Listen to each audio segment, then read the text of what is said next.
আসসালামু আলাইকুম viewers, FM কিচেনে আপনাদের স্বাগতম। আমি মেঘল হাসান আজকে নিয়ে এসেছি নিউ একটি রেসিপি। আজকে আমি আপনাদের সাথে শেয়ার করছি ব্রেড মালাই রেসিপি, কাস্টার্ড ব্রেড মালাই রেসিপি। ভীষণ মজার একটি রেসিপি। ঈদের মধ্যে কিন্তু অনেকে সেমাই খেতে খেতে একদম বোর হয়ে যায়। আপনারা যদি এই ব্রেড মালাই রেসিপি তৈরি করে সার্ভ করতে পারেন তাহলে কিন্তু মেহমান একটু হলেও এক টুকরো হলেও খেতে পারবে। অল্প ইনগ্রিডিয়েন্টস দিয়েই তৈরি করা যায় এবং খুবই রাজকীয় একটা ফ্লেভার নিয়ে আসে, খুবই মজাদার একটা ফ্লেভার নিয়ে আসে।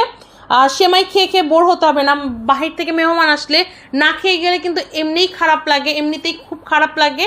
যদি এই রেসিপি তৈরি করে থাকেন তাহলে কিন্তু কেউ না খেয়ে যেতে পারবে না, এক টুকরো হলেও এই রেসিপিটা খাবে, কারণ অন্য ধরনের একটা রেসিপি, ব্রেড মালাই রেসিপি, কাস্টার্ড ব্রেড মালাই।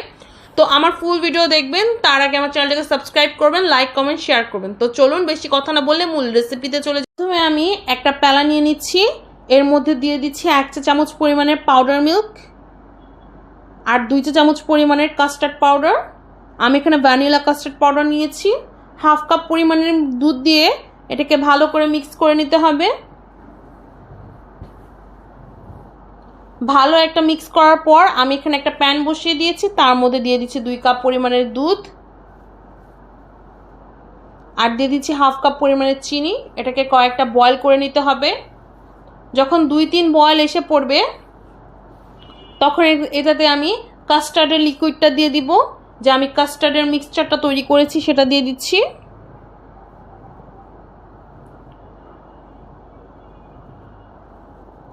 দিয়ে এটাকে অনবরত নাড়তে হবে।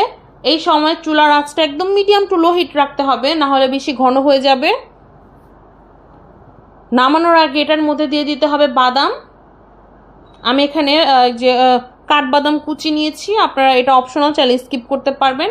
যখন ঘনত্বটা এরকম হবে তখন এটাকে নামিয়ে ফেলতে হবে, ঠান্ডা করে নিতে হবে। এর মধ্যে দিয়ে দিচ্ছি 1 কাপ পরিমাণের দুধ, তার মধ্যে দিয়ে দিচ্ছি চিনি 1 চা চামচ পরিমাণের, আর দিয়ে দিচ্ছি 1 চা চামচ পরিমাণের বাদাম কুচি, এটাও অপশনাল, চাইলে স্কিপ করতে পারেন। এটা আমি পুরের ক্ষেত্রে ব্যবহার করছি। হাফ কাপ পরিমাণের পাউডার মিল্ক দিয়ে এটাকে অনবরত নাড়তে হবে, নাহলে কিন্তু দলা পেকে যেতে পারে। এটার আঁচটা মিডিয়াম করে নিতে হবে এবং অনবরত নেড়ে চেড়ে যেতে হবে। যখন দেখবেন এরকম একটা মলাই টাইপের এসে পড়েছে তখন এটাকে জাস্ট নামিয়ে ফেলতে হবে। এখানে আমি পাউরুটি নিয়েছি, পাউরুটির 2 টুকরো নিয়েছি, আর যে মালাইটা তৈরি করেছি সেই মালাইটা দিয়ে দিচ্ছি। পাউরুটিতে স্প্রেড করার পর আমি এখানে পাউরুটির উপরে পাউরুটি দিয়ে দিলাম এবং এটাকে স্লাইস করে নিচ্ছি। আপনারা চাইলে স্যান্ডউইচ সিস্টেমের সাইজ করতে পারবেন। তো আমি এখানে একটা ডিশে সেট করে নিলাম। আর যে আমি শিরাটা তৈরি করেছি, মালাইটা তৈরি করেছি, সেই মালাইটা দিয়ে দিলাম। একে একে মালাইগুলো দিয়ে দিতে হবে, একদম ডুবিয়ে ডুবিয়ে দিতে হবে।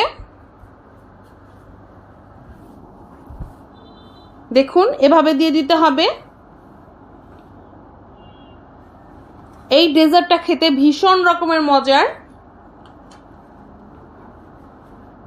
আমি এটা প্রায় এর আগের বারও তৈরি করেছিলাম, একদম ফিনিশ হয়ে গিয়েছে। তো আমার হাজবেন্ড বলে এটাকে আবার তৈরি করতে, সো আমি এটাকে আবার তৈরি করে আপনাদের সাথে শেয়ার করছি।